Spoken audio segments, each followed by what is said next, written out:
So before I begin, I'd like to thank Professor on behalf of Susanna and ASIMS and the organizational committee for this International Congress of Medieval Studies for graciously agreeing to accept my abstract for this presentation. As this is my first time being here in Kalamazoo in capacity, I'm grateful for this opportunity to talk about my research within medieval studies because it really does interest me. And finally, this is based on points from my forthcoming thesis for the Master of Arts in Theology at Providence College. So literature across a multitude of genres and cultural influences has consistently presented some interest in the idea of number as symbol. The employment of a numeral as a representative of an entity, an idea, or in any assortment of discussions, especially as it relates to early medieval Christian literature, is an example of the interaction between mysticism and allegory. A discernible stream of thought regarding number symbolism is prevalent through pieces of literature spanning from ancient times to the present, pertinently for our purposes the early medieval period. The concept of number as symbol can be recognized, inherited, and developed through the writings of a collection of patristic theologians. Their cumulative thoughts on numerology, mainly in the way of biblical exegesis, became a solid foundation upon which early medieval Irish literature, itself the immediate foundation in literary context for the Nauigatio Sancti Brendani, or the Voyage of St. Brendan, would be built insofar as it relates to this text's use of numbers. This presentation will begin by briefly summarizing the text and presenting evidence for its intended audience and purpose, defining biblical numerology and outlining its role in the Jewish and Christian textual traditions up to the early medieval period. Then the presentation will provide a handful of examples of the use of biblical numerology in the Nauigatio. And the talk will conclude by discussing what can be drawn from the examples of biblical numerology in the Nauigatio, having the purposes of the text and number symbolism in mind. The anonymously written early 9th century Hibernial Latin text, Nauigatio Sancti Brendani, centers around St. Brendan, who's a mid-6th century Irish abbot of Clonfert. The matter of determining the genre of the text is complicated, but it presents elements which are common to hagiographical texts, early medieval Irish adventure tales, the Aeschylean, like Imre of Bran, or the Voyage of Bran, and such classic seafaring tales as the Aeneid.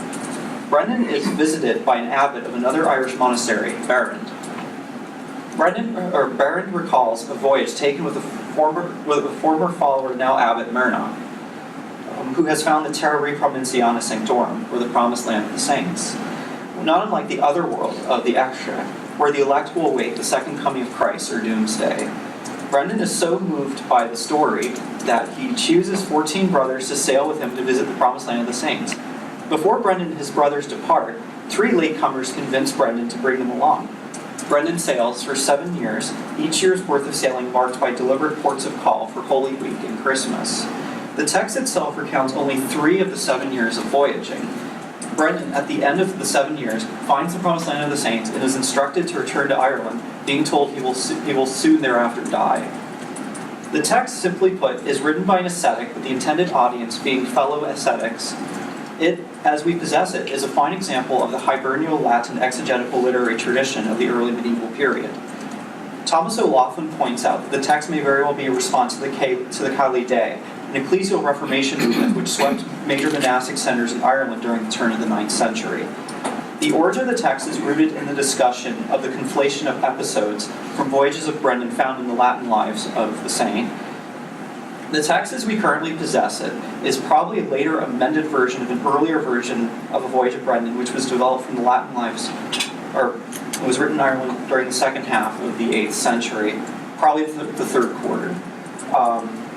This pre-Nauigatio was then amended a number of times, either in Ireland alone, or in Ireland, then in the Carolingian centre of Aachen, during the first quarter of the 9th century. After 825, when Dicule's De Montserrat Orbis Terrae, or On the Measure of the Earth, a work which is influential to the text, it was completed. After that point, we arrived at Nauigatio as we know it. A significant clue in the determination of provenance of the text as we have it is the Benedictine influence upon the rule of the community of Ava, an unusual trait for an early medieval insular text. The author is indisputably an Irishman with a respectful knowledge of the topography of the island, as Jonathan Woodings pointed out in his research. But the Nauigatio is not shy about employing number as symbol throughout its length. One of the least subtle references to a deeper meaning behind number in the text is the attention paid to the number of men that accompanied Brendan for his voyage. A specific number of men are appointed to sail, but the three latecomers appear at the last minute with the burning desire to voyage with Brendan. Even with the supernumeraries, the voyage is intended to conclude with only 15 sailors, as each one of the supernumeraries meets some sort of fate, more bad than good. For instance, one is left on an island full of anchorites, and he has a sudden burning desire to become one of them, and Brendan leaves him to their fate. And then another one essentially is pulled into hell. Although numerology is a literary device, which is a text said well in ancient times, such as in the Babylonian creation epic Enuma Elish, Nauigatio is an indisputably Christian text, which means that it promulgates a faith and a literary tradition with it, which claims inheritance from the Jewish religion. The primary text of discussion or brief investigation of Jewish literary thought on the numerology is the Tanakh, the composite Hebrew scriptures which consist of the Torah, the law, the Nevi'im, or the prophets, and the Ketuvim, or the writings. Although the history of the compilation, emendation, and arrangement of the sacred text in the Tanakh is quite complex, the texts do share in one tradition of number symbolism, and this was cultivated in much the same way as dependence of various stories within the Tanakh upon the traditions of the surrounding peoples, both contemporaneous to the time and in its past, such as the Babylonians, the Akkadians, and the Egyptians. Significant numerals in the Tanakh include 3, 6, 7, 10, 12, 40, and multiples thereof. The life of Moses in the Torah, for instance, finally employs the literary motif of numerology across the hypothesized priestly, Yahwist, Elohist, and Deuteronomistic sources. According to the priestly tradition, the only one of the four sources which elucidates the death of Moses, the prophet lives for 120 years, the product of 3 of 40, which is a reference back to Genesis 6:3, where God says pretty much the ideal life is 120 years in length. The sources neatly categorize the life of Moses into 3 40-year periods, each period correlating to the state of the Hebrew people for which Moses would stand before God as their mediator.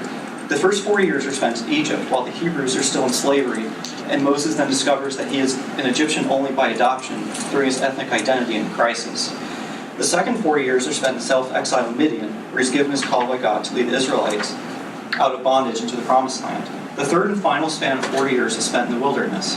Although the sin of Moses in Numbers 21 prevents him from entering the Promised Land himself, God mercifully permits Moses a generous glimpse from the top of Mount Nebo in the land of Moab. The danger of the burial site of Moses being frequented as a shrine leads God to bury Moses in an anonymous location, thus understating the importance of Moses in Jewish history and tradition. And then we arrive at the early Christian period, and writers from the time, such as Justin Martyr, labor to demonstrate the unambiguous distinction of Christianity from Judaism in a time when mainstream thought in the Roman Empire held the emerging line of thought to be merely a new sect of Judaism. Eventually, a majority of thinkers came to accept Christianity as a spiritual successor and natural continuation of Judaism, which then leads to the collective thinking of such patristic theological writers as Augustine, Jerome, Gregory the Great, Isidore Seville, and Eucharius of Lyon. One consequence of this progression is that number symbolism as a literary motif is incorporated into patristic thought. Augustine holds that certain mysteries of the scriptures can be unlocked or understood only through the knowledge that the number can be read as more than a literal marker. A number can be representative of a concept with some numerical symbols having more redeeming value than others. Now that we've established the immediate foundation of literary influence for the text, we can treat the use of biblical numerology in the Voice of St. Brendan through highlighting a few examples. One is among the most significant numerical symbols because it represents unity, especially the unity of the three hypostases or persons of God in one substance. Isidore holds that the quality of the church as a universal entity derives from the numeral 1, or unus, because, quote, it is gathered into unity, or unitas, unquote. Nauigatio, in keeping with its purpose to promulgate an ideal model of asceticism, places an emphasis upon the importance of the unity of a given monastic community. The message of brotherly unity, which is expressed through Psalm 132:1, quote, how good and pleasant it is that brothers live together in unity, unquote, is hinted in the description of Maranach's monastic community, and it is quoted as the birds commemorate the liturgical hour of Nones during Brendan's first visit to their highland. When the supernumeraries are warned by Brendan about their respective fates before the voyage begins, he foresees one of the three latecomers, who had done a meritorious deed, not returning with him to Ireland due to a call to pilgrimage with the inhabitants of the island of Anchorites, as I've mentioned. The text consistently presents situations in which the members of groups, particularly monastic ones, unite to sing or speak. The brothers of Brendan speak, quote, as it were with one mouth, unquote, and agreeing to sail with him, saying, quote, only one thing let us ask for, the will of God, unquote. We are told that the singing birds chant psalms in unison, as it were with one voice, when Brendan and his brothers sail from their island after their first visit, as well as when Brendan and his followers reach their island for their second visit. And then 3 is the symbol for the distinction of hypostases or persons within the Godhead, which we call the Holy Trinity. Each creature that God has made features 3 characteristics: measure, number, and weight, because the finite creature, which is 3 characteristics united in one entity, is an imperfect image of the God who is 3 persons in one hypostasis, as Augustine points out in his literal meaning of Genesis.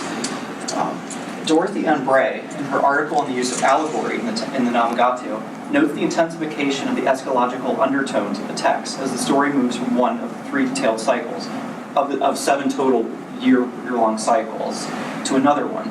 The 3rd cycle, which is the 7th and final cycle total, is the most eschatologically charged in nature, presenting episodes like a portal to hell and types suggestive of the New Jerusalem, such as the crystal pillar and the clear sea like glass. 6 is a numerical denotation for the completion of earthly works after the 6 days, which it takes God to finish his making of the universe. It is on the 6th day that man is created. Similarly, the orderliness of God is emphasized in the transposition of the 6 days of creation to 6 ages of the world, which is later explored by an Irish writer in the Se Aetantes Mundi, which dates from, I think, the 11th century. A recurring idea in patristic and early medieval Irish thought. The history of the world can be organized in 6 distinct ages, which is spiritually suppressed by the consequences of original sin. The 6th age of the world begins with the incarnation of Christ, the completion of the creation of human history with the new Adam. 6 then is associated with perfection insofar as it pertains to earthly works, but imperfection towards freedom from sin, thus divine rest and completion. Bearing this in mind, we note that Brendan and his monks sail for 6 years before finding the promised land of the saints, during their 7th year of voyaging. 7 represents the day in which the whole work of the Creator had already been finished, thus implying completion. Vincent Hopper, in his work on medieval number symbolism, notes that, quote, the conception of 7 steps of perfection was a common medieval notion, unquote. This existence in patristic thought, as has been noted, is organized in 6 ages of the world. The 7th age dawns with the arrival of the new heaven and the new earth, thus marking an eternal rest in God. Brendan and his monks sailed for a period of 7 years between departing Ireland and arriving at the promised land of the saints, as foretold by the bird during Brendan's 2nd visit, of the 3 visits which are detailed in the text, to the island of birds. We are reminded on multiple occasions of the number of years which Brendan sails until he reaches his destination, understating the importance of the specific number of years of voyaging. And then also in chapter 12, when they have their first visit to the community of Ava, at one point Brendan investigates the outline, the dimensions of the church, and I had it on my slideshow, but it's supposed, the author has the Apocalypse of John 4:4 in mind, where it talks about how there are 24 ancients gathered around what's implied to be the throne of God. And the church is modeled in that, the idea being, the author saying, if you follow the rule that's being promulgated by this community, then you will have a foretaste of the bliss which will come through the New Jerusalem. And that's emphasized by that description being put in the text. 15 is one of the more perplexing numerical symbols to determine because little about its significance is recorded within patristic tradition. Eucharius of Lyon's entry for 15 in his Formulas of Spiritual Intelligence is comparatively brief, simply noting that it is the number of steps of the temple, a scriptural reference which being curiously absent. Thomas O'Loughlin has pointed out in his book on Celtic theology that the use of 15 in the Nauigatio is partly explained by the knowledge of Eucharius' formulas being almost certainly read in early medieval Ireland. Eucharius' formulas is intended to emphasize the allegorical sense of biblical exegesis. In this sense, the author of Nauigatio is connecting the 15 steps of the Temple of Solomon, a forerunning type of the New Jerusalem, to the Psalms called the Psalms of the Ascent, which would be Psalms 119 through 133. Which help the ascetic, like Brendan, having an easier time in reaching New Jerusalem to come, such as when the birds consistently chant from Psalm 132. Also, as we have noted, the total number of men meant to sail is 15. Despite the last-minute incorporation of the supernumeraries, the total number of men that returned to Ireland, including Brendan, remains 15. 24, the product of 2 and 12, is perceived as the perfection of spiritual authority between the 12 tribes of Israel and the 12 apostles of Christ. It is the number of seats which are surrounded by the throne of the presence of God in Apocalypse 4:4. This particular significance behind the number 24 is what the author of Nauigatio has in mind in deliberately having 24 seats for each of the 24 followers of the abbot of the community of Ava, the abbot having his own seat in the center. This community of Ava, as I've noted, is a forwarding type of both the promised land of the saints and the New Jerusalem to which it in turn foreruns. The author uses Brendan as the figure through which the audience experiences the ideal monastic community as exacerbated through the lack of need for sustenance and the longevity of life to be found in this community as a benefit of observing its rule. And then the final number, which I'm going to talk about, is 40, which is a symbol for completion of a trial of some extensive amount of time. Patristic exegetes are quick to identify the significance behind the equality of the number of days of fasting in the wilderness of Moses, Elijah, and Christ. All three events share the unity of 40 in some amount of time, which, as John McQueen notes, quote, shares with them overtones of trial and preparation, unquote. And we are told that before the voyage begins, that Brendan and his men fast for 40 days, going no more than a period of 3 days at a time in actual fasting. The whole period is 40 days, which is hinting at these different types of 40-day trials throughout the Old and New Testaments, as well as that's also the number of days it takes between their final visit to their quarter calls for Easter and finally arriving at the Promised Land of the Saints. And it's a period of 40 days between the point when they reach the Promised Land of the Saints and when they finally find the river that splits the island where they meet the youth that tells Brendan to return home. And so Brendan here is a type of Moses who leads the Israelites through the wilderness for 40 years. What we can draw from the employment of biblical numerology within the Nauigatio is its attention to the eschatological New Jerusalem and thus the orderliness of God, as particularly emphasized in its incorporation of Eucharistus, the use of 15 as symbol. The text consistently employs numerical symbols which had been identified in both Jewish and patristic traditions as especially significant to more securely associate the author's ideal arithmetical model to the everlasting bliss of New Jerusalem, which is to be known through living out that model. In conclusion, we're left to step back and admire the text in the form which we possess it, as a small text that's really a deceptively elaborate fine word of Hibernian Latin exegesis. The enthusiastic and deliberate employment of the number symbolism within the text is one of several literary motifs which are used together to promote this ideal model of ascetic life, and that's done through the allegorization of the legend of Brendan as a seafarer of God. The reader who adheres to the model will find ease in reaching towards the eternal bliss of heaven and admission to the New Jerusalem of the eschaton. Thus, the work ultimately points to the omnipotence and orderliness of the God that Brendan faithfully obeys throughout the text. The eagerness to unlock the mysteries of Scripture by the anonymous author of the text through the use of patristic thinking is seen in his association of number, a sign or type with a concept, which is particularly laid out in Augustine's On Christian Doctrine. Truly, we have seen a glimpse of such a great multitude of numerical signs in the Nauigatio as Brendan, after a voyage completed in 7 years, was provided a glimpse of the New Jerusalem to come. Thank you.